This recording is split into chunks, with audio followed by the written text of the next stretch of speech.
ቤትሽን ዛሬ አገኘው። በጣም አመሰግናለሁ። እሺ እናት፣ እኛም እናመሰግናለን በታሪክሽ ልታስተምሪን ስለመጣሽ። እሺ እናቴ፣ እኔ የማስተምረው ታሪክ በጣም ብዙ አለ፣ ግን ግማሹን ብቻ ላካፍላችሁ ለውድ እህቶቼ። አሁን ቃልም ከተናገረችው ነገር ጋር የሚያያዝ ሆኖ ግን ከስህተታችን መማር እንዳለብን ከኔ ተማሩ ለማለት ነው የፈለጉት። ዝኑ የራስሽን ታሪክ ማለት ነው የማወራው።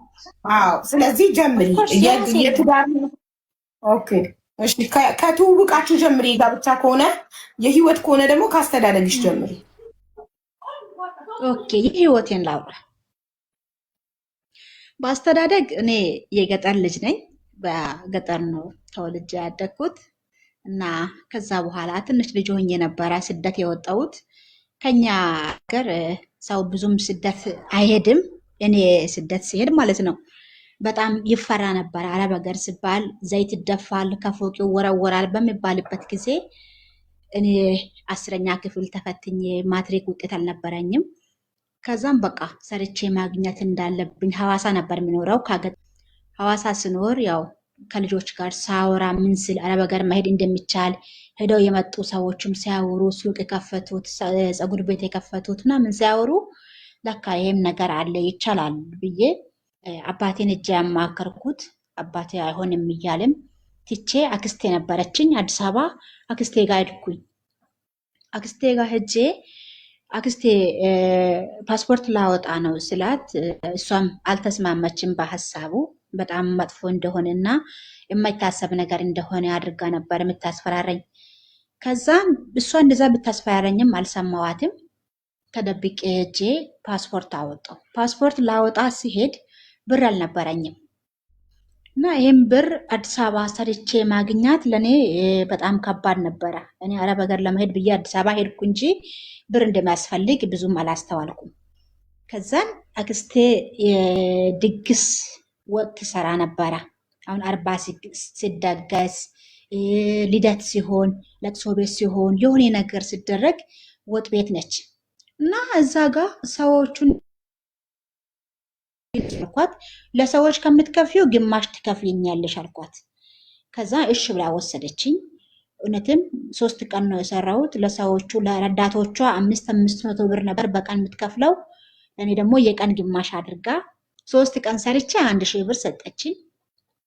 ከዛን ለምን ስትለኝ ዝም ብዬ ደበኩ፣ ጫወታውን አልነገርኳትም። አዲስ አበባ 22 ማዞሪያ ጨረቃ ቤት ነበረ የዛኔ፣ ቦሌ መድኃኒዓለም ማለት ነው። አሁን ላይ የለም፣ ጨረቃ ቤቶች ፈርሷሉ።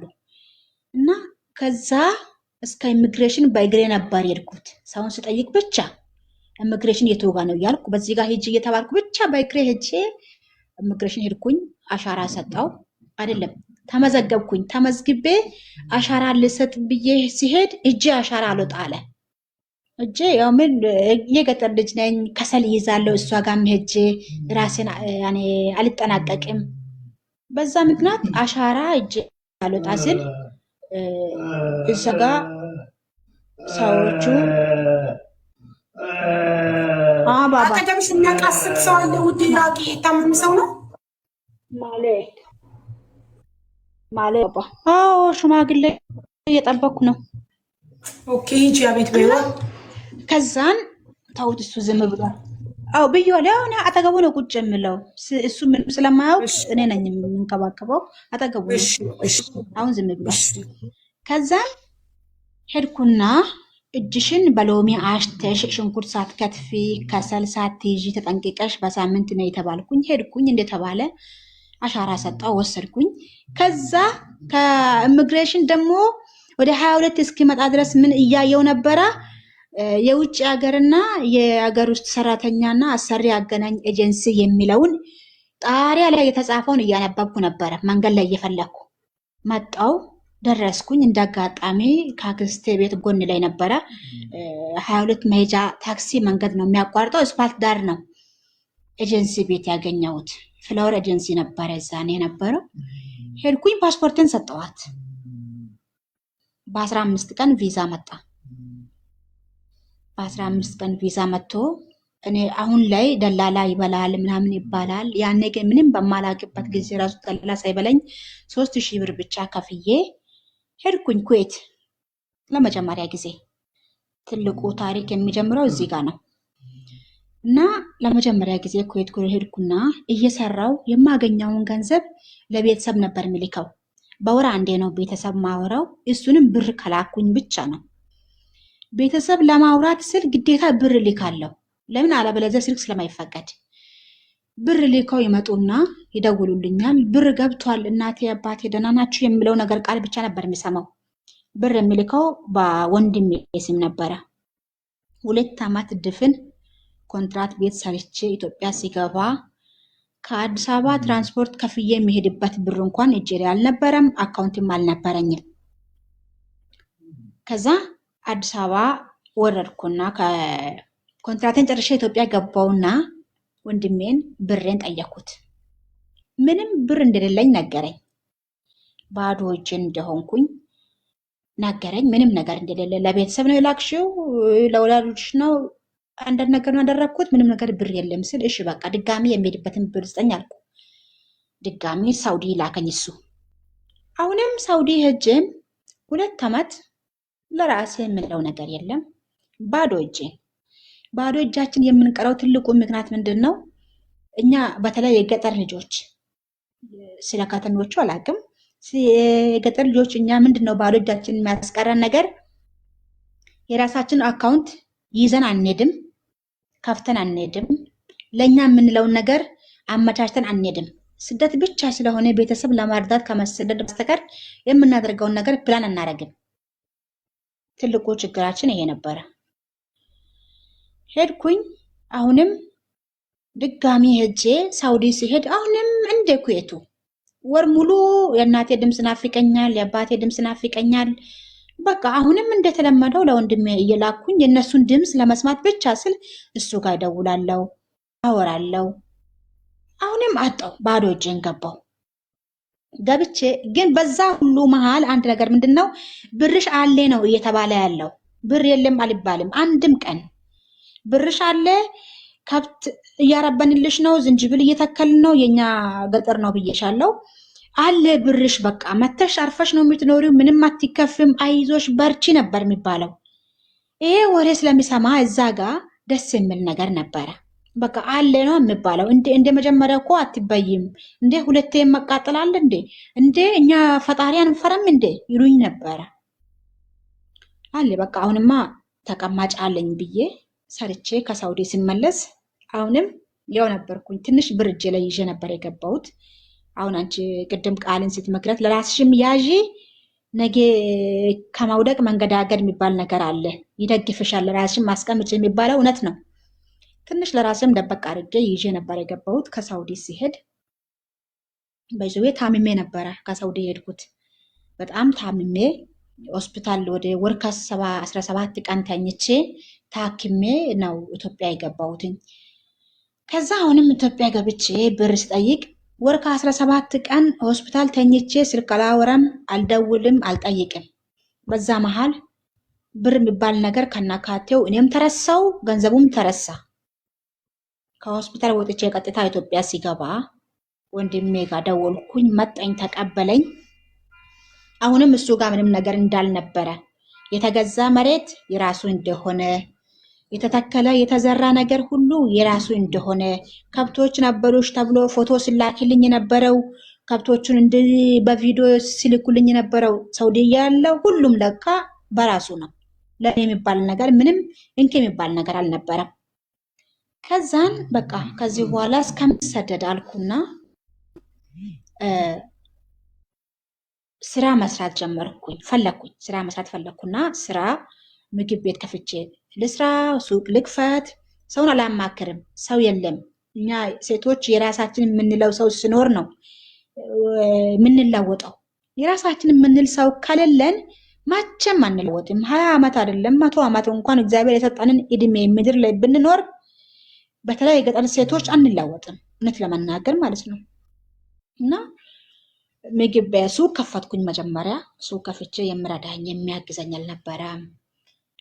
ንግድ ፍቃድ ውጭ የሚባል ነገር አለ። ቤት ኪራይ አለ። ቤት ኪራይ ልክ እኔ እቃ እንደሞላው ቤት ኪራይ ጨመረ። ወታ የት ትሄዳለች በሚል ከዛም በቃ እንደምንም ታግሼ የ6 ወር ቤት ኪራይ ስለከፈልኩኝ ስራውን ሰራው።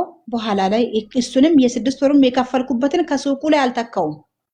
ንግድ ፍቃድ መጣና ስቃዬን ሲያሳየኝ ሱቁን እንደነበረ አስረክቤ ምግብ ቤት ከፈትኩኝ። በዛ ገንዘብ ምግብ ቤት አሁንም ብከፍት ለካ ንግድ ፍቃዱ ይከታተላል። አሁንም ምግብ ቤትን መጥቶ ንግድ ፍቃድ እንዴ! እኔ በቀን የምሰራውን ሳሰላ ከቤት ኪራይና እኔን ከምችለኝ ውጭ ትርፍ የለም። እነሱ ግን የሚጭኑት ሂሳብ በጣም ከባድ ነበረ። ከትልልቅ ሆቴሎች እኩል ነበር የምታየው ንግድ ፍቃድ። ከዛን አልኩና አሁንም ብዙ ፈተና ነበረ እዛ ጋር ሲሰራ። ያን ሁሉ ብጋፈጥ አላልፋለኝ ታውኩት። አሁንም የምግብ ቤቱንም እቃ ሸጥኩኝ። ሁሉንም እቃ ሽጬ ምን ደላላ ቤት ሄድኩ።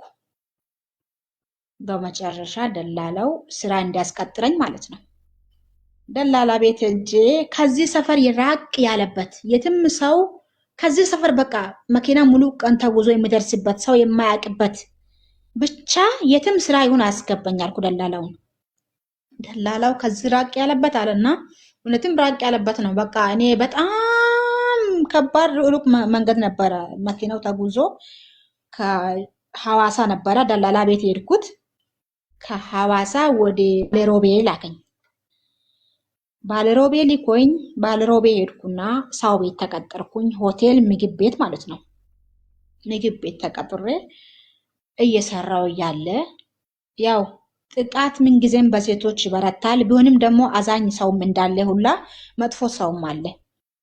ምግብ ቤት ተቀጥሬ እየሰራው እያለ ሰው መተናኮል ጀመረ። ከዛ ሰው ጋር ሰላም አልነበረም፣ እጋጭ ነበር።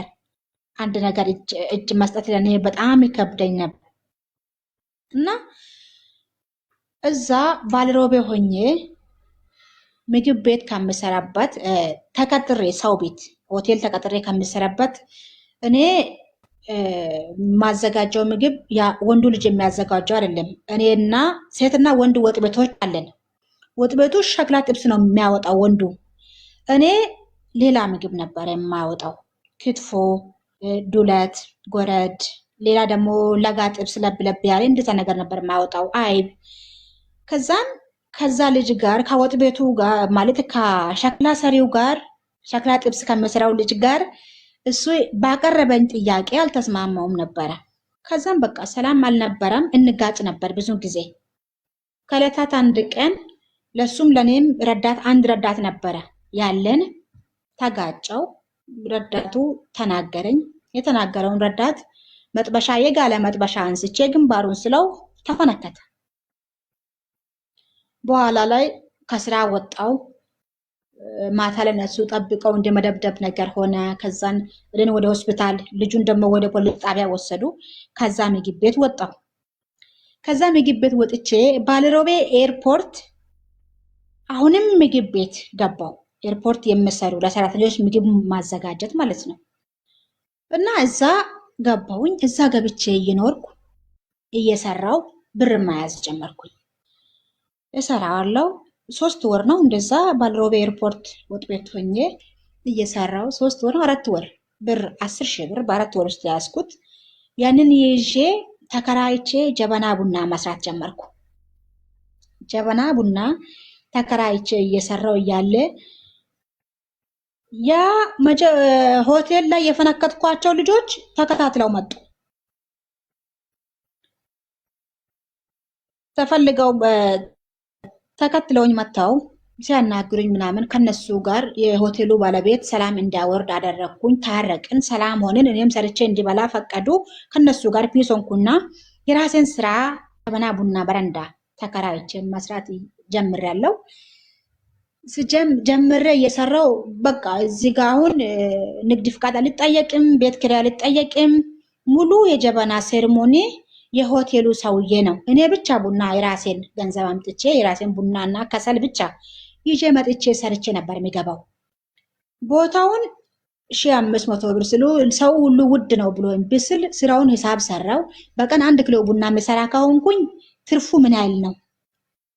በቀን ደግሞ እድል ቀንተን 2 ኪሎ የምሰራ ከሆንኩኝ ምን ያህል ነው ትርፉ የሚለውን ሂሳብ ሰራውና 1500 ብር ያንን ቦታ ተከራየው እየሰራው ደህና እየሰራ በቀን እስከ 3 ኪሎ 4 ኪሎ ቡና ጨርሳለሁ። በጣም እየሰራው ነበረ። ከዕለታት አንድ ቀን አንዱ ወንድ መጣና እንደ ለከፋ ነገር ያናግረኝ ነበረ። ቡና አፍጥኝ ቡና አፍጥኝ ቡና አፍጥኝ ይላል። እያራገብኩ እያሞኩ እያለ ከሱ ነገር ፈልጎ ነው የመጣው። ከዛም ብድግ አለና የሆነ ቃል ብሎ ተሳደበ። እሱ እኔን ያለኝን ቃል እኔም ደግሞ እሱን በሚያመው መልክ መልሼ ተሳደብኩኝ። ብድግ አለና ምራቁን ተፋ። ወደ 9 ሲኒ ቡና የሚሆን ነው እያሞኩ ያለሁት። የፈላ ቡና አንስቼ አናቱ ላይ ከነጀበናው ሰበርኩ። ሲሰብረው በቃ ምን ልበልሽ ተናወጠ ግቢው። በቃ ከስተመር ሁሉም ተነሳ። ሰው ሁሉ ተንጫጨ። እንዴት ሴት ልጅ ወንድ ልጅ እንዲህ ታረጋለች? እንዴት የሚባል ነገር ተነሳ። በዛ መሃል ግን ሰው መሃል ሰው አለ። መጡና እሱን አረጋጉት። ለምን እንደዛ አልክ? ለምን ቀድመህ ነካሃት? እንዲህ አይባልም ነበር። ለምን እንደዚህ አልክ? ለካ ይሄ ልጅ ሲጣራ መከላከያ ነበረ። የደንብ ልብስ አልለበሰም። ተራ ልብስ ኖርማል ልብስ እንደኛ ነው ለብሶ መጥቶ ቁጭ ያለው። እንደ መላከፍ ነገር ስል ነበረ ጸቡ የጀመረው። ከዛን የጀበና ቡና የፈላ ነበረ። እላዩ ላይ ሲደፋ ሮጠ። እሱ ሲሮጥ ከኋላ የሚሰሩ ልጆች ወዲያው የጓሮ በር ዘጉ።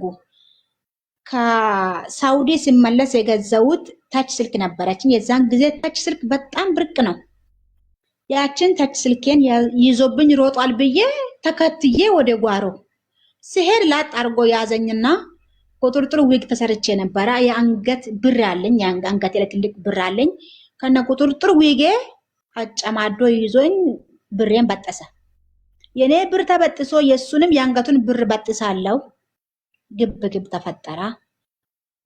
በቃ እንደመጣላት ነገር ሆነ። እዛ ጋር ልጁ ጀርባው እንዳለ እኔ ሹራብ ስጎትተው ተገሸለጠ። ቅድም የፈላ ቡና ያቃጥለው ሰውነቱ ተላላጠ እንዳለ።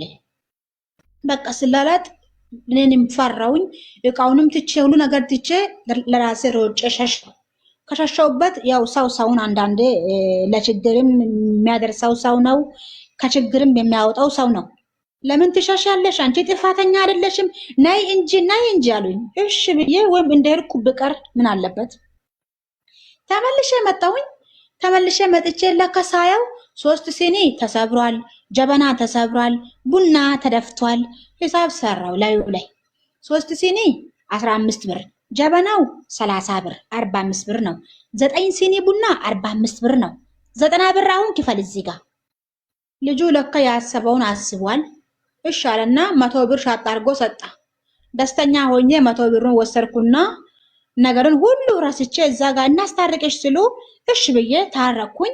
ነገሩን ከነካተው ረስቼ ሁለተኛ ቀን ስራ ሊሰራ ሲሄድ ሰውየው ባለቤቱ ጠራና ስራ አቁሚ አለኝ። ለምን? አንቺ እዚህ ጋር ብትሰሪ ለኔ በጣም ጥሩ ነው። በጣም ሰው ታጫውቻለሽ፣ ገበያም በጣም አለ፣ ለአንቺም ጥሩ ነው፣ ለኔም ጥሩ ነው። ግን ካስተምሮችን ደፍረሻል። ቤቴ በጣም ተደፍሯል። ስራ አሰሪም አቁሚ። እንደዚህ ያደረግሽው ሰው የመከላከያ ሰራዊት ነው። እኔ ከጋር ማነካካት አልፈልግም። አሁን የኔ ነገር ቀርቶ እኔ ላይ መጥፋቱ እኔ ላይ መስደቡ ቀርቶ የሱ መከላከያነቱ ታየ። እኔ እኮ እሱ ልብስ ለብሶ ቢመጣ አከብረዋለሁ። እኔ እንደኔ እንዳንተ ሰው ነው። እኔም በሰውነቴ መከበር አለብኝ። ለምንድን ነው ስራ ማቆመው? አቁሚ። ለመንኩኝ። ስራው በጣም አዋጭ ነበር። በጣም ለመንኩኝ። አንዳንድ እህቶች አትቸኩሉ። የምንቸኩለው ነገር ከጥቅማችን ያስቀረናል። ጊዜያዊ ስሜት ከምናገኘው በረከት ወደ ኋላ ያፈገፍገኛልና በጣም ስሜታዊ ነበርኩኝ እኔ። አንዳንድ ሰውን እድሜ ያስተምረዋል እና ህይወት ታስተምራለች። ከዛም በቃ ከዛ ቤት ስራ ወጣሁኝ። እዛ ቤት ስራ ስሰራ በጣም የቤት ዕቃ ገዛዝቼ ነበረ። አልጋ፣ ቴሌቪዥን፣ የቤት እቃ ወጥ ቤት እቃ አንድ ነገር ሳይቀር ወንበር በቃ ኑሮዬ ብዬ እዛ ጋር መኖር ፈልጌ ነበርና ይሄ ነገር ሲከሰት ኧረ አንቺ አሁን ከዚህ ጋር አለብሽ ከዚህ ጋር መገደልም አለ ጦርነትም ነበር የዛን ጊዜ ነው። አዎ እሺ እቃ ገዢውን ጠርቼ ያመጣውና ያለውን ነገር ጥርቅምቅም አንድ ነገር ሳይቀር የመሬት ምንጣፍ ሳይቀር ሸጥኩና ወዴት ወደ አዲስ አበባ ቤተሰብ ጋር እኮ አልሄድም። ቤተሰብ እኔ እዛ ያለው የለውም አያውቅም። ምንድነው የኛን ድካም የሚጠብቁን ቤተሰቦች አሉ፣ የኛን ጥንካሬ የሚጠብቁ ቤተሰቦች አሉ። ምንድነው ያለብን? በራሳችን መወሰን አለብን። ሀቡ ቅድም ለራስሽ ወስኚ ለራስሽ ኑሪ ስትል እውነት ነው። አንዳንዴ እኮ የሰው ምክር አለመስማት እኔ እንደዚህ ሚዲያ ላይ ምክር ያለበት ጊዜ ቢሆን ተጠቃሚ ይሆን ነበር እህቶቼ። አሁን ሚዲያ ላይ መጥቼ በአንድ አመት ከተኩል ተጠቃሚ የሆንኩበትን ታሪክ ነግራቸዋለሁ። ሄድኩኝ አዲስ አበባ ፓስፖርቴን አሁንም ለሶስተኛ ዙር ዱባይ ሊሄድ ሰጠው። 1 ወር ከ15 ቀን አሁንም ወጥ ቤትነት ተቀጥሬ እየሰራው 1 ወር ከ15 ቀን ላይ ቪዛ መጣ። ሲቀጠር ካሽራን እንደዛ ነው ያልኩት፣ ዋናዋን ማለት ነው። እኔ ለ1 ወር ብቻ ነው የምሰራው አልኳት። እሺ በቃ ቪዛው እኮ መቼ ይምጣ እኔ የማውቀው ነገር የለም፣ ግን ተማምኜ እኔ ለ1 ወር ነው ስራዬን በፈለኩበት ሰዓት አቆማለሁ፣ ግዴታ እንዳትይኝ አልኳት። ችግር የለውም ስሪ ያለችኝ። እየሰራው እያለ ይቅርታ አድርጉልኝና አንዳንድ ድፍረት ጥሩ ነው። አዲስ አበባ ዋና ወጥ ቤት ሆኖ መስራት በጣም ከባድ ነው። ረዳት የምትችለውን እንኳን የማልችል እኔ ግን አዲስ አበባ ምድር አንደኛ ወጥ ቤት ተብዬ ነው የተቀጠርኩት። ተቀጥሬ ስሰራ ኮርኒስ ሲያዙኝ ኮርኒስ ምንድነው ላለው ማጥቼ ወጥ አጋዥ ነበረችኝ። ረዳቷን እዚህ ቤት ቆይተሻል? አዎ። ብዙ ጊዜ ነው የሰራሽው? አዎ። ኮርኒስ አሉኝ እኮ ኮርኒስ ምንድነው ይሄን እንዴ እንዳርገሻው ትለኛለች። እንዴ ምንድነው ደግሞ ለብ እኮ ብለውኝ ነበረ። ለብ ምንድነው ላለውኝ ወጣ ገባ ይላል። ወጣ ገባ ምንድነው ላለው እየርኩኝ እሷን እኔ ሰራውት ወጥ ቤት ኖርማል ነው፣ እንደ አዲስ አበባ አይደለም። የብሩን ትልቅነት አይቼ በዚህ ነው የምቀጠረው ዋና ነኝ ብዬ ሄድኩኝ። ግራ ተጋባው። ግን እግዚአብሔር ስጣት ረዳቷ በጣም አገዘችኝ። በአሁኑ ሰዓት ላይ አላቃትም፣ አታውቀኝም፣ ተረሳሰን። በጣም አገዘችኝ። ችግር የለውም ትእዛዝ ከሆነ እኔ ያወጣለሁ፣ ስራውን ይሰራለሁ ተጠንቅቄ። ምግቡን አላቅም፣ ትእዛዝ የሚወጣውን አላቅም። ግን እግዚአብሔር ረድቶኝ 1 ወር ከ7 ቀን ሲሆን ከቢሮ ተደወለ። የዛሬ ሳምንት ትበሪያለሽ ተባልኩኝ። እሺ እግዚአብሔር ይመስገን ዘና ብዬ ሄድኩና ካሽሯን ብርን ስጪ። የምን ስራ ላቆም ነው? ምንድን ነው? በቃ ቪዛ መጥቶልኛል ውጭ ሀገር ልሄድ ነው። እሺ አለችኝ። የሳምንት ጨምራ የ15 ቀን አድርጋ ሰጠችኝ። በጣም አመሰግናኝ ሰጠችኝ። ከዛ ወጣው ሄጄ ቤተሰቦችን ተሰናበርኩ። ዱባይ መጣው። ዱባይ መጥቼ ድሮ የቀረውን ፍቅረኛዬን በፌስቡክ አካውንት ከፍተሻል ለሶስተኛ ጊዜ ስትመጪ? እሱም ብቻ ንገሪኝ። አካውንት አሁንም ዜሮ ነኝ። አሁንም ምንም ነገር ማስበው አካውንት ባንክ ላይ ብር ብሰረቅስ፣ አንድ ውጭ ወጥቻ ነገር ሆኜ ቢቀርስ፣ ቤተሰቦቼ እጃቸው ላይ ያለውን ቢጠቀሙስ? መቼም እኮ ለሰው የምኖር ሰው ለራሱ አይኖርም። ባንክ ከሚበላ ቤተሰብ ይብላ።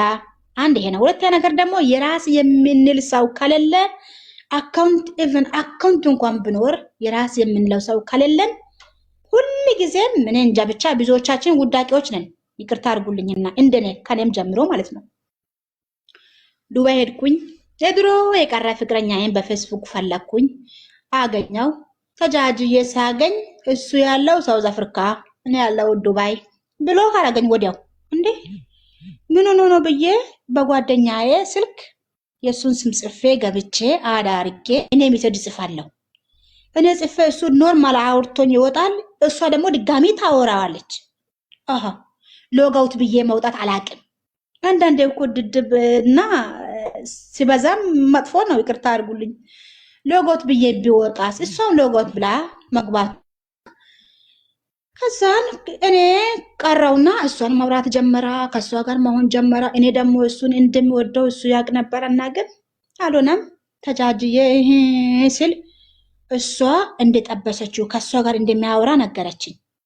በኋላ ላይ እኔን ከብሎ ካወጣኝና የሷ ፎቶ ላከው። ማለት አብራሽ የምትሰራ ናት። አብራሽ የምትሰራ ናት። አንድ ቤት ነው የምንሰራው። አንድ ቤት እኮ አንቺ የእሷን ስልክ ተውሰሽ ፌስቡክሽን ሎጊን አድርገሽ ነው እሱ እኔን ብሎክ ሲያደርገኝ በእሷ ገብቼ የእሱን ስም ጽፌ ሰርች አድርጌ አዳረኩትና በእሷ ላይ አውረዋለሁ። በእሷ ላይ እያወራሽው አውርተሽ ስልኳን ትመልሽለታለሽ በእሷ ፌስቡክ። አዎ በሜሴንጀር አውርቼ ጨርሼ እመልሳለሁ። ኦኬ። ከዛ በኋላ ላይ ፎቶ ስልክልኝ እንደ እቺ ማነች እንደ አታውቂያትም እንደ በቃ እሱ የሚለው አክት እኔ አላደርግም ነበረ። እሱ እንደዚህ ፎቶ ላኪ። አሁን እኮ አንዳንዴ ሞኝ መሆንም ጥሩ ነው። አይነፈር መሆንም አንዳንዴ ያዋጣል። እንደዚህ ፎቶ ተነስተሽ ላኪ፣ እንደዚህ ሁኚ፣ በቪዲዮ እናውራ፣ ክላስ አይደለሽ እንደምታድሩ ስለኝ እኔ ግግም ስል ምን አለ ከአንቺ ኮተትማ እቺ አራዳ ትሻላለች አለኝ። ከኔ ኮተት አራዳዋ ትሻላለች? አዎ ደስ በል አውራ። ከሷ ጋርም አልተጋጨውም። ደሞዜን ወሰድኩና መጥፋት ስጠፋ ማዳሜ ልጆቿን ይዛ ከባሏ ጋር ስትወጣ ምግብ ምን ልስራ አልኳት። ምግብ ይሄን ስሪ ብላኝ ሁሉ ነገር ከበረዶ ውስጥ አውጥቼ ቁጭ አረኩና እንትን ሙተበል ስሪ ብላኝ ነበረ። ብጅንጃኑን በቀዝድር ጠቅልዬ ኦቭን ውስጥ አረኩና እሳት ቀንሼ እሷም እየሰራች ነው ስትለኝ፣ ሴትዮዋም እራት እያዘጋጀች ነው ስትለኝ አባያ ለብሼ ወጥቼ ጠፋው። በጠፋው በ8 ወሬ ሰባራ ገባ። አንዳንዴ መከራ ሲከተላችሁ መቼም አይፋታችሁ እናንተ ካልወሰናችሁ በስተቀር። አሁን ዱባይ 1 ወር ከ3 ቀን ነው እንደዛ ታስረን ኢትዮጵያ ገባው። ኢትዮጵያ ገብቼ ምን ሆንኩኝ? በቃ መሆንን ለማንም አላስነቃም። ከዚህ በኋላ ማውራትም አያስፈልግም፣ መተንፈስም አያስፈልግም። አንድ ክላስ በሬን ዘግቼ ቁጭ፣ አንድ ክላስ ወንድሜ ጋር በሬን ዘግቼ ቁጭ። ቅድም ሀቡ ስትናገር ቅድም አይደለም ግን ሁሌ ነው የምትናገር። ሀቡ ሁሌ የምከታተለው ስኖራችሁ ነው ሰው ያለው፣ ከሌላችሁ ማንም ሰው የለም፣ ከወደቃችሁ ማንም አያነሰም፣ የማንም መረማመጃ ነው የምትሆኑት እባካችሁ የምትለው ትክክል ነው። እኔ በጣም የሚያም ታሪክ አለ። አሁን ግን ላይ በላይ እያልኩ ነው ጊዜ ላለመውሰድ። ወንድሜ ቤት አንድ ክላስ ዘግቼ ቁጭ ብዬ እያለው እግዚአብሔር ይመስገን ያው ወንድም አይደል አንድ ክላስ ተሰጠኝ። እየኖርኩ እያለ በመሃል ነገሮቹ እጄ ላይ የነበረው ገንዘብም አለቀ፣ አካውንቴን ባዶ መሆን ተጀመረ። እኔም ከበፊቱ በቃ መቆዘም መጣ።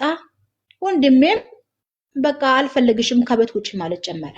ከቤት ውጪ ሳይሆን ከምስቱ ጋር የሆነ ትንሽ ነገር ላይ ስንጋጭ በቃ ምስቱ ወይንም እሷን አኖራት ወይንም እኔን አኖረኝ አለች። እኔ እኮ አንነካከም።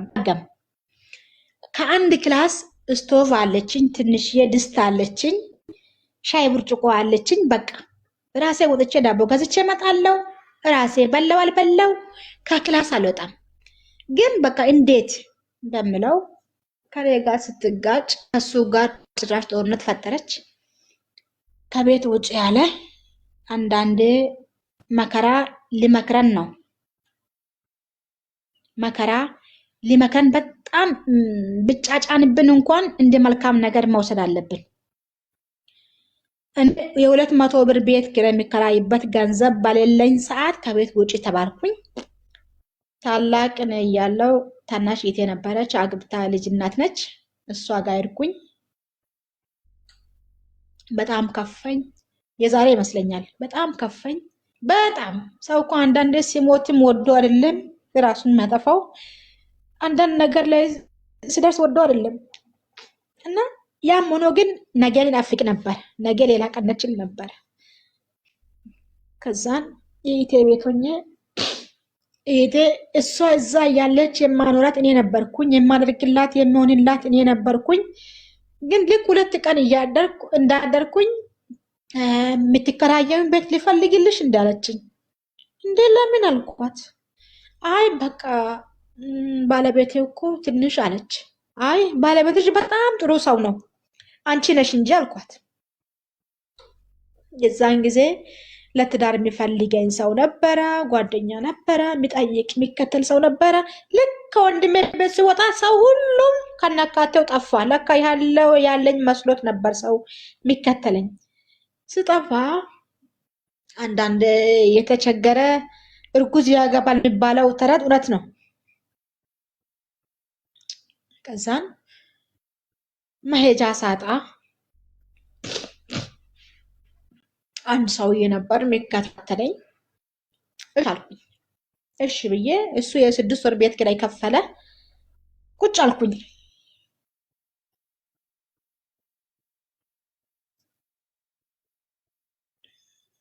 ፈተና ከባድ ነው። ብቻ አይቶቼ አንዳችን ከአንዳችን ተምረን ሰው መሆን አለብን። ቤተሰብ በጣም አለ። ቤተሰብ ከመኖርም አለ፣ ያላቸው አሉ፣ በጣም የተረፈረፉ አሉ። ግን አንዱ ለአንድ የማይሆን ነው። ገባሽ? ቤተሰብ ያለውም አንዱ ለአንዱ አይሆንም፣ አያስብም፣ አይጨነቅም። ብቻ እግዚአብሔር መልካም ነው። ግን እናት አባትሽ ጥለውሽ አይጥሉም። እናት አባትሽ መቼም አይተውሽም። እና እናት አባቴ የነበሩ አይዞሽ የሚሉኝ እናቴ ይሄ ሰውዬ 6 ወር ቤት ኪራይ ከፍሎ አለው ከዛ እያለው እኔ ሰርቶ መኖር በጣም ደስ ይለኛል፣ መለወጥ በጣም ደስ ይለኛል። ወፍጮ ቤት ሄጄ ዱቄት ጤፍ አስፈጨውና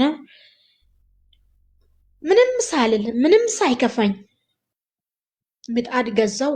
እንጀራ ደረቅ እንጀራ መጋገር ጀመርኩኝ። ያኔ በጣም ራሴን ቆልዬ ነበር ሴትዮ። ፀጉሬ ፍሪዝ ነበር፣ ኤርፎን ሰክቼ ነበር። ወደ ኋላ ማንም ብጠረኝ ዞር ብዬ ማላይ ሴትዮ ነበርኩኝ። በኋላ ላይ ግን ሻሽ ሸፍኜ ኮሮና ጊዜ ነበረ። ደግነቱ ኮሮና ስለሚባል ማክስ አርጌ ሻሽ ጥቅልል አርጌ ራሴን ሳላሳውቅ እንጀራ ጋግሬ ገበያ እሸጣለሁ። ጉሊት ማታ ማታ ነበር የሚሄደው። ወፍጮ ቤት ከሆነ ሄጄ ቆሜ ማስፈጫት አፍራለሁ። በቃ ከዱባይ መታ እንዲሆነች የገጠር ሰው ትንሽ ነገር ነው የሚያስከፋው፣ እንደ ከተማ ሰው አይደለም። የከተማ ሰው ብዙ ነገር ስለሚያውቅ ብዙም አያስከፋም ነበር። እና ራሴን ደብቄ እንጀራ መሸጥ ጀመርኩኝ። መጋገር መሸጥ መስራት ጀመርኩኝ። ፍርሃቴን አስወገድኩ። ብርን ስቆጥር ምን ስል ራሴን መቻል ስጀምር በቃ ራሴን መውደድ ጀመርኩኝ። ራሴን ማስከበር ጀመርኩኝ። ልክ ሰውየው የከፈለው የ6 ወር ቤት ኪራይ እንዳለቀ ሰውዬ እዛው በጸበልህ በሰላም ኑር፣ ከዚህ በኋላ መነካካት አያስፈልገንም። ቀጣይ 6 ወር ራሴ ከፈልኩኝ። ሰውየውም ባለትዳር ነው፣ ልጆች አባት ነው። ከዚህ በኋላ ንክኪ አያስፈልግም፣ አንተም በቤተሰቤ በሰላም ኑር፣ እኔም ከራሴ ከብቸኝነቴ ጋር ተስማምቼ በሰላም ንኑር። ይህንን ክፉ ጊዜ 6 ወር እንደ ደባል ነበር ይኖራችሁ ወይስ እንደ ባልና ሚስት አንድ አልጋ ላይ 6 ወር? ኖ እንደ ባልና ሚስት አይደለም፣ እንደ ውሽማ እኮ። እንደ ውሽማ ማለት አንድ አልጋ ላይ ተተኙ ነበር አብራችሁ? አዎ። እሺ። ዝም ብሎ ነበር የምከፍለው። 6 ወር የከፈለ የቤት ኪራይ ሲያልቅ አባረርሽውና አንቺ የራስሽን መክፈል ጀመርሽ? አዎ በቃ አባረርኩት ማለት ሰውየውን ተጠቀምሽበት፣ ችግርሽን ተወጣሽበት። የ6 ወር የቤት ኪራይ ሴቭ አደረግሽ።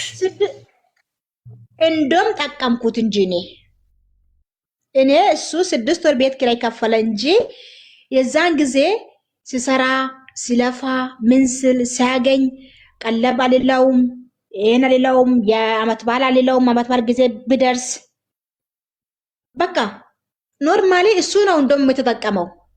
እሱ ከአንቺ ጋር ይበላል፣ አብሮኝ ይበላል፣ ይጠጣል። ኦኬ። ስለዚህ እሱ የቤት ኪራይ ሲከፍል አንቺ ምግብ ቻልሽ ማለት ነው። ሼሪንግ።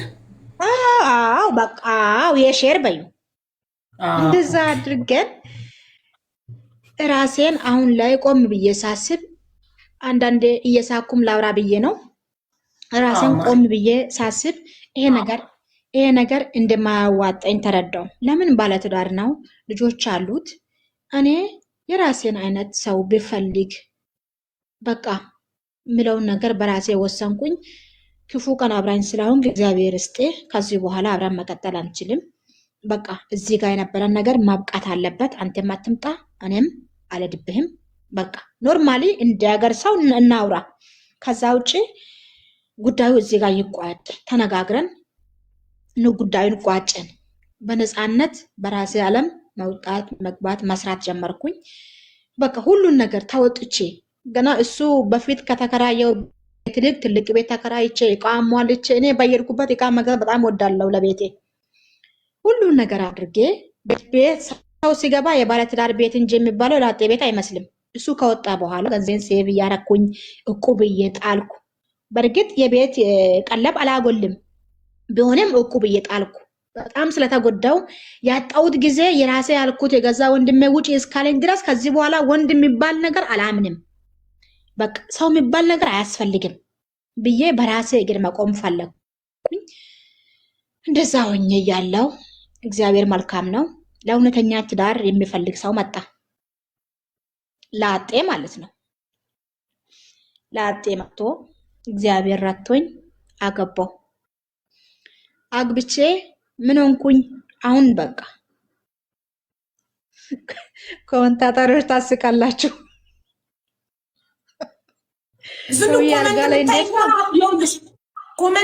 ኮመንት የምታይ ከሆነ ሀሳብሽ ይሰረቅና ታሪኩን እንትን ትቆራርጭብናለሽ። ግድግዳ ጣራ እያየሻው ኮመንት እንዳታይ እሺ። ሀሳብ ይሰርቃል ይሻላል። እውነት ይሻላል። እና ከዛን ለትዳር የሚፈልገኝ እውነተኛ ትዳር ፈላጊ ሰው መጣ። ላጤ ነው፣ እግዚአብሔር ይመስገን።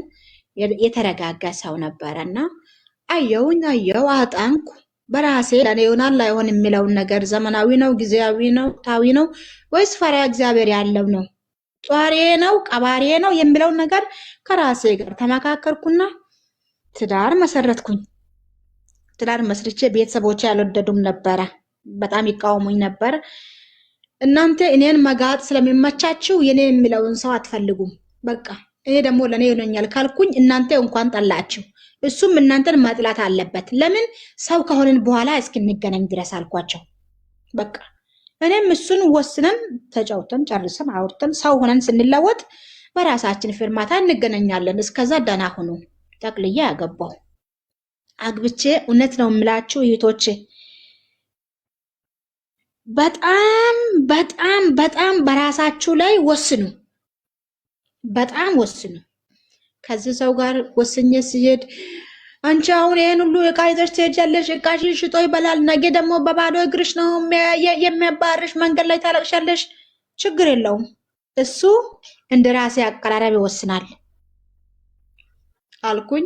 ሽምግልና ብላክ ቤተሰቦቼ ወንድሜ እንደ አባት ነበረ። አባት እያለ ኃላፊነት እሱ ነበርና ወንድሜ አልቀበልም አለ።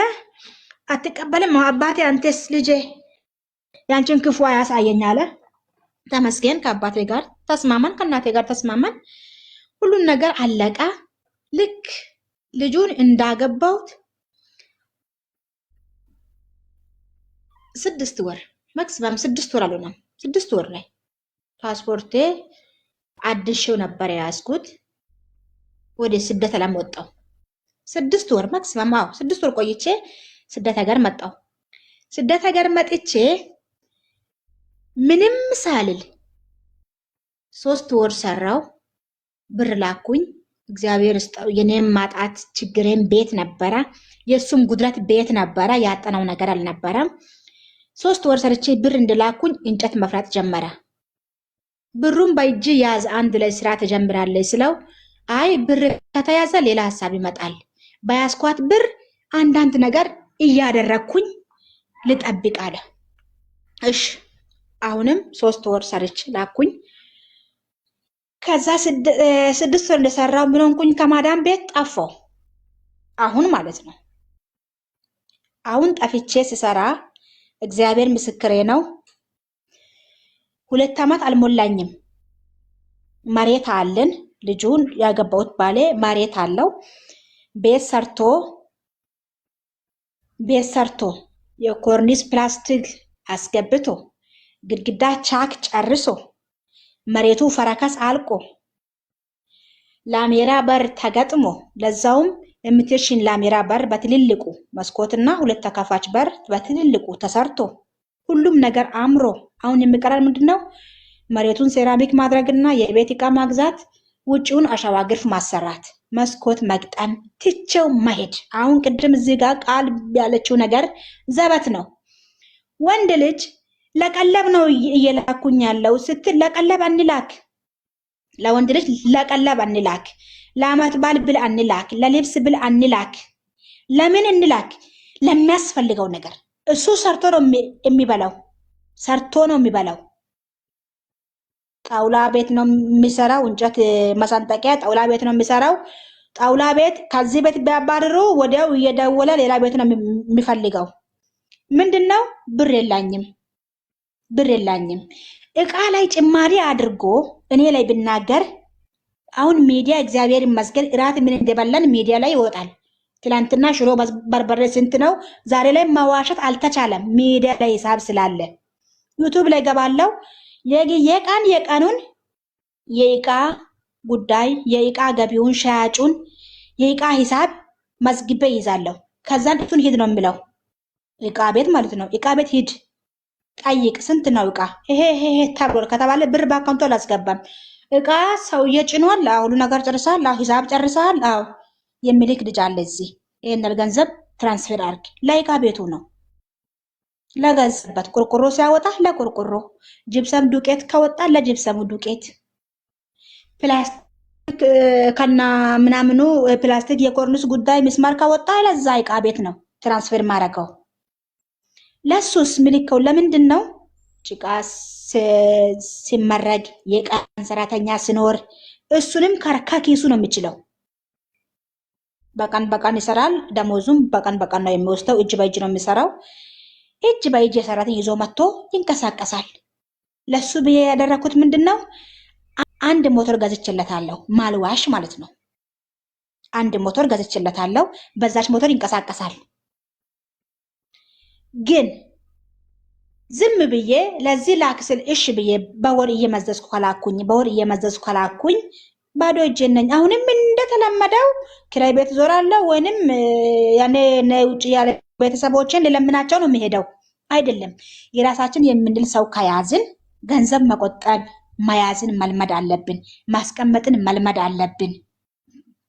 ጠፍተን ስንሰራ ማዳም ቤት ያለን ልጆች ወጪ የለብንም። ገቢውን በዛ ልክ ነው። ጠፍተን ስንሰራ ወጪ ያለን ወጪውን ከተጠቀምን ልመርቅ ቡናው ሳይበርድብኝማ ከዛ እንቀጥላለን። እሺ እኔም አሜን ልበል። አንድ ጥያቄ ብቻ ጭንቅላቴ ውስጥ ያለው ልጠይቅሽ። ቤቱ በማን ስም ነው? የጋራ ነው። አይ ስሙ መሬቱም የነበረው በሱ የሁለታችን ስም አለ። ኦኬ። አዎ የሁለታችን ስም የሁለታችን ፎቶ አለ። አዎ አያምጣው ፈጣሪ አያምጣውና ነገ ብትለያዩ እኩል ትካፈሉታላችሁ። እውነትሽን ነው። አንቺ ብትለያዩት ያለሽ እንደ እሱ አንድ ነገር ቢሆን እኔ ብሔር ቤተሰቦቹ አያስታጉኝም። አልወለድኩለት እኮ አያምጣውና ግን ብትፋቱ በፍርድ ቤት እኩል ነው የምትካፈሉ። ያው ያለ ነው። ያው ሁለት ነገር ያለ ነው። በዚህ ምድር ላይ ስንኖር ምቾትና ስቃይ ያለ ነው። ብቻ እግዚአብሔር አያምጣ እንጂ የድካሜን ሄጄ ለማረፍ ያብቃኝ። አሜን። እና ግን ወልደሽ ብትመጪ ይሻል ነበር ማሪ፣ ወልደሽ ብትመጪ ይሻል ነበር ወይስ አንደኛሽን ስገባ ወልዳለሁ ብለሽ ነው? አዎ ስገባ ወልዳለሁ። ፈጣሪ ልጅ ይስጥሽ። እሺ አሁን ማርቁኝና ማለት ነው። ማርቁኝ እስቲ እዚህ ኮሜንት ላይ ከኮሜንት ምናለሽ ታያቸው እነሱ የነገርኩም ቢሆን ደግሞ እሺ ቆይ አሚን በያሁን ሰላም ለዓለም ምለው ሀቡ አንቺን ብትሆኝ ሰላም ለዓለም አሜን አሜን። ሰላም ለዓለም፣ ሰላም ለሰው ዘር በሙሉ፣ ፍቅር ለሰው ዘር በሙሉ። የታመሙትን ሁሉ ፈጣሪ ይማራቸው። የተጨነቁ የተከፉ ያዘኑ ሁሉ ፈጣሪ አለው ይበላቸው። ዛሬውኑ አሜን። ትዳር የምትፈልጉ ፈጣሪ የተባረከ ትዳር ይስጣችሁ። ልጅ የምትፈልጉ ፈጣሪ ጤነኛ ልጅ ይስጣችሁ። አዎ እኮ ዝኑ ላንቺም ፈጣሪ ጤነኛ ልጅ ይስጥሽ። እርጉዞችን ፈጣሪ እርጉዞችን በቃ ሚዩት አርጊና አሚን በይ በውስጥሽ ማሪ። እኔ ፈጠነ ነው ማድረገው እና ቸሪንግ እየገባሽብኝ ቀስ እያልኩ ነው። አንቺ አሚን እስኪ እርጉዞችን ፈጣሪ በሰላም ይገላግለን። የወለድን ፈጣሪ ለሁላችንም ልጆቻችንን ያሳድግልን። ከክፉ ነገር ከአደጋ ከበሽታ ጠብቆ ቅፍ ድግፍ አድርጎ ፈጣሪ አሳድጎ ለቁም ነገር ያብቃልን። ለእኛም ረጅም እድሜ ሰጥቶ የልጆቻችንን ቁም ነገር በአይናችን እንድናይ ይፍቀድልን። ሁሉም ሰው ደስተኛ ይሁን። ሁላችንም የሰው ዘር በሙሉ ደስተኛ ጤነኛ ሆነን እዚህ ምድር ላይ እንኑር። ረጅም እድሜ እንኑር። አሜን። ስራ የሌላችሁ ስራ ይስጣችሁ ፈጣሪ። ትናንትና እንዴት እህቴ ምን ብላኛለች? ገስት ገብታ እርዳታ ልትሳተፍ ወረቀት የሌላችሁ ወረቀት ይስጣችሁ ብለሽ አስገቢ ምርቃትሽ ላይ ብላኛለች። ይኸውት ያስገብቻለሁ። በየሀገሩ ወረቀት የሌላችሁ ፈጣሪ ወረቀት ይስጣችሁ። አውሮፓ፣ አሜሪካ፣ አረብ ሀገር ሁሉም ቦታ ያላችሁ ፈጣሪ ወረቀታችሁን ያስተካክልላችሁ። ሁሉም ሰው የተስተካከለ ህይወት ይኖረው። ሁሉም ሰው ደስተኛ ይሁን። አሜን። ጨርሻለሁ። ዝም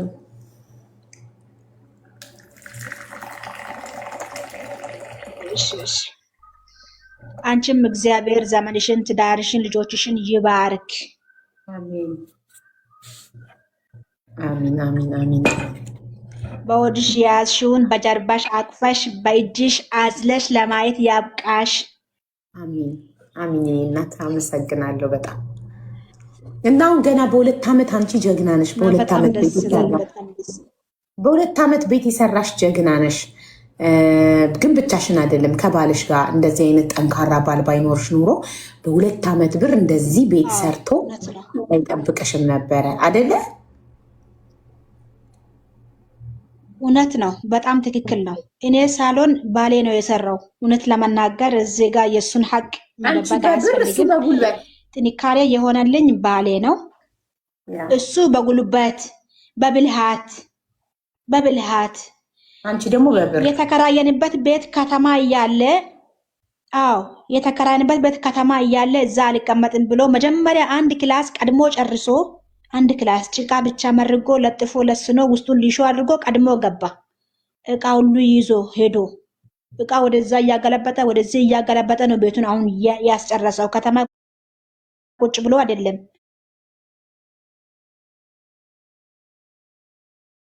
ጥሎ ገብቶ ነው።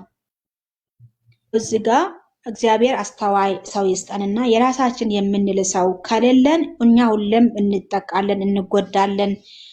ስለዚህ እግዚአብሔር ለራሳችን ለኛ የሚሆን ሰው አስተዋይ ሰው ይስጠን። አስተዋይ ሰው ካገኘን ደግሞ አይናችንን ማሸት አያስፈልግም። ጓደኛ ማማከር አያስፈልግም። ጓደኛ ማማከር መጠየቅም ይሄ ያዋጣኝ ይሁን ይሄ ይሆንልኝ ይሁን ምን ይሻላል እስቲ ለዚህ ሰው ብለን ለነገ ለኛ ብለን የምናስበው ሰው ሌላ ሰው ማማከር የለብንም። ሌላ ሰው ሀሳብ መጠየቅ የለብንም። እኔ ይሄንን ቤት ከባለቤቴ ጋር ወስኜ ስሰራ እውነት አንድን ሰው ይሄ ሰው ይወደኝ ይሁን ያምነኝ ይሁን ይክደኝ ይሁን አላልኩም። ተወከልተ ለላህ ይላሉ አረቦቹ።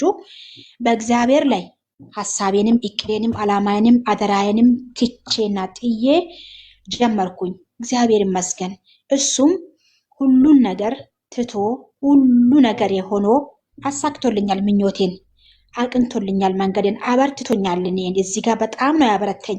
ጀግኜ እንዲሰራ ጀግኜ እንዳገኝ ማዳም ቤት ከምሰራበት ውጪ ስሰራ እዚህ ጋር እጥፍ ነው እያገኘው ያለሁት። የ2 ወር ነው በ1 ወር እያገኘው ያለሁት ውጪ ስሰራ ማለት ነው። ግን ስራ አልመርጥም። ስራ እንዳትመርጡ ከውጪ ያላችሁ እህቶቼ፣ ስራ ኔቨር ፎሬቨር እንዳትመርጡ። የመጣው የምጣ ቁጭ ስትሉ ከእናንተ ይቀንሳል እንጂ እናንተ አይጨመርም። ካላችሁ ላይ ይጎላል እንጂ አይጨመርም። ቁጭ ያለ ሰው እኮ አዋተን እንብላ እንጂ ያለውን ብላ የሚል ሰው የለም። እናንተ ጋር አላውቅም፣ እኛ ጋር የለም እንደዛ አይነት ነገር። ቤት ውስጥ ያለው ነገር እንኳን ቢሰራ ቤት ውስጥ የነበረው ሰው እኔ ገዝቼ ነው ያስቀመጥኩት፣ ይሄን ነገር እኔ ስለገዛው ሌላውን እናንተ ግዙ ነው የሚባለው። ስለዚህ ስራ ሳታማርጡ እኔ 400 ዲናር ሰርቼ ከመጣው ግዴታ 400 ዲናር አልጠብቅም። 300ም ከመጣ መሄድ ነው። ከኔ አይጎልም፣ አልከፍልበት፣ አይቆጠር እኔ ላይ 300 አለ። ስራ ትሄጃለሽ? አዎ ሄዳለሁ። 300 ስራ እየሰራው ደግሞ 350 መጥቷል። እዚህ ጋር 1 ወር ከሞላውን ትቼ ሄዳለሁ ባለ 350 ጋር 350 እየሰራው 400 መጥቷል። በእርግጥ እዚህ ጋር 400 ብር ስራ በጣም ይከብዳል። እንደዚህ በሽተኛ ነው የሚጠበቀው። መድኃኒት መስጠት አለ፣ ግሉኮስ ለሱ እየተደቀነ ካለ መጨመር መቀነስ አለ፣ ስኳር መለካት አለ፣ ፋሻ መቀየር አለ። ሰውየው በላ እያሳቀቅ ያለሽ 400 ዲናር ኩዌት ነው ባህሬን ጆርዳን በኢትዮጵያ የጆርዳን ዲናር ከኩዌት እና ከባህሬን ጋር እኩል ነው። በኢትዮጵያ ስንት ነው? አይደለም የኩዌት ይበልጣል። በኢትዮጵያ 100 ሺህ ነው አሁን። አንድ ስንቱ? 100 ሺህ። ኦኬ አይ ብዙ አይደለም። አንተ 400 ሺህ ሆነ 250 ሺህ ነው። ሶ አንቺ 2000 ድርሃም ነው ደሞዝሽ ማለት ነው መሰለኝ። እኔ አላውቅም ብቻ በዱባይ ስናሰላው ደሞዝሽ 200 በዱባይ ያው በዱባይ እንደዛ 400 ዲናር ስትይ 400 ዲናር በጣም ከባድ እንደ ድርሃም እንደ ኩዌትና ባህሬን መስሎኝ 4000 ድርሃም ነው የሚከፈልሽ ማለት ነው ልልሽ ነበር። አይደለም ገባኝ። አይደለም ስለዚህ የጆርዳን ያንሳል። የጆርዳን በጣም ከባድ ነው። ልጅ ቤት 5 ነው የሚባዛው ማለት ነው። የጆርዳን 1 ዲናር በዱባይ 5 ድርሃም ነው ማለት ነው። 250 ኦኬ። በኢትዮጵያ 250 ነው። ወደ ዱባይ እናሰላ ነው በኢትዮጵያ 250 ብር። የእንትን ደግሞ የኩዌት ደግሞ በኢትዮጵያ 450 ነው። ኦኬ 500 ነው 1 ዲናራቸው 500 ብር ነው በኢትዮጵያ። የኩዌትማ ውድ እኮ ነው። የኩዌት ውድ ነው። ዲናር ስትይ የኩዌት መስሎኝ 400 ዲናር ካልከፈል ጋነም ነው እላለሁ። ለምን አልተረፍኩላቸውም? እንደ ድሮ በተንኩልም አልወረወርኩም። ስለዚህ ያዙ፣ ተማሩ፣ የሰው ምክር ተግባር ላይ አውሉ። አሁንም ዝም ብላችሁ እንደ ጸናጽል አታስጭሁ፣ ተለወጡ። ለወንድ ብር አትስጡ። ለማን አይነት ወንድ ነው የምትሰጡት? የ2 ወር ደሞዝሽ ስራ ላይ ካዋለ እሱም በተግባር አይተሽ በቪዲዮ አይተሽ። እውነት ለመናገር ባሌን በጣም አድርጌ ነው የማመሰግነው፣ እጅግ በጣም አድርጌ። ቤት ሲሰራ ያወጣውን ጉቶ ማገዶ ላለማድረግ ከሰል አቀጣጥሎ በማዳበሪያ ሞልቶ ነው ያስቀመጠልኝ። ክረምት በጋ መጣሽ ይሄ ከሰል ብሎ አሳ የለቀመውን አድርጎ ፈጣሪ ሲወድሽ እንደራስሽ ፈጣሪ ሲወድሽ ለመናገር ማሬ ፈጣሪ ሲወድሽ እንደራስሽ አይነት ይቅርታ ለቃሉ ቋጣሪ ባልሰጥ ፈጣሪ እንደሚወድሽ የምታውቂው በዚህ ነው። ልክ እንደራስሽ ቋጣሪ ባል ስለሰጠሽ ሁለታችሁም ቋጣሪ ስለሆናችሁ ያልፍላችኋል ቶሎ።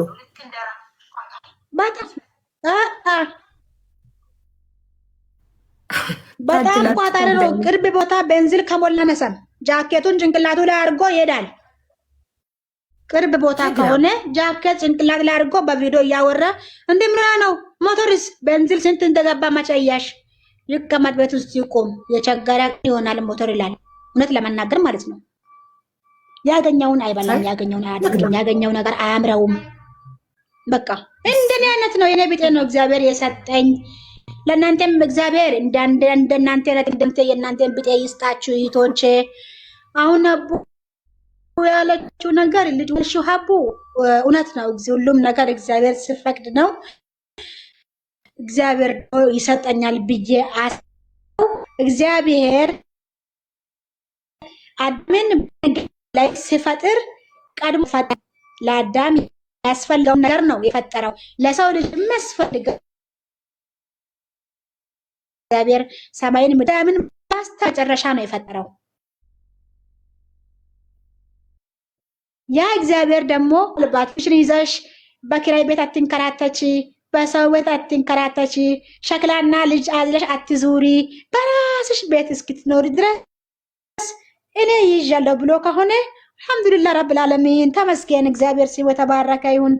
ሁሉም ነገር ይሆናል ብዬ በእምነት አሁን ቤቴን ሲሄድ እግዚአብሔር ያው ቤቴን ሰርቻለሁ። የልጆቼ መኝታ ቤት አለ፣ የኔ ቤት አለ።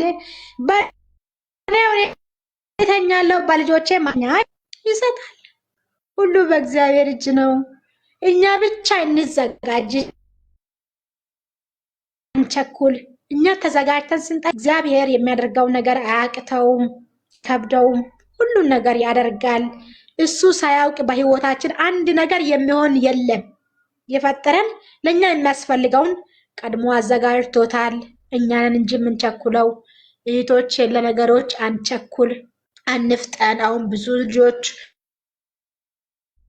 እንደዚህ ፌል ሆና እንደዚህ ለእኛ ያልተባለ ስለሆነ ፌል ሲያደርግም ተመስገን። ለምን ሲቆይ የሚጎዳኝ ስለሆነ ቀድሞ ሄደ። የዘገየብን ነገር ላይ እንደውም ፈጣሪያችን በጣም ማመስገን ያለብን ነው። ቸኩሎ የሚመጣ ነገር ሊጎዳን ስለሚችል እኔ በራሴ ሰው አሁን ልጅ አለሽ ትሉኝ፣ አዎ ነው የምለው። ልጅ አለሽ? አዎ አሉ። አዎ ልጆች አሉኝ። ስንት ልጅ አለሽ? ይሄን ያለኝ ግናቸው በጣም ነው የምወዳቸው።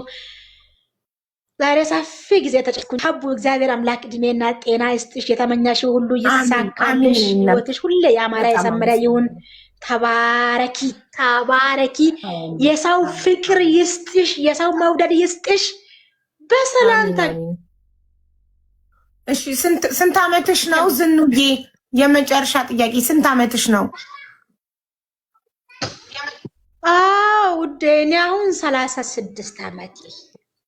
እኩል ነና ከኔ ጋር። እኔ ትናንትና ከበርኩ 36ኛ ዓመቴ። ብኛ ማሄዳል እንትን ላይ አይቼ ቪዲዮ የለቀቅሽ አይቼ ተመስገን ፈጣሪ ሆይ በቃ እውነት እንደ ራሱ ደስ ያለኝ ተመስገን።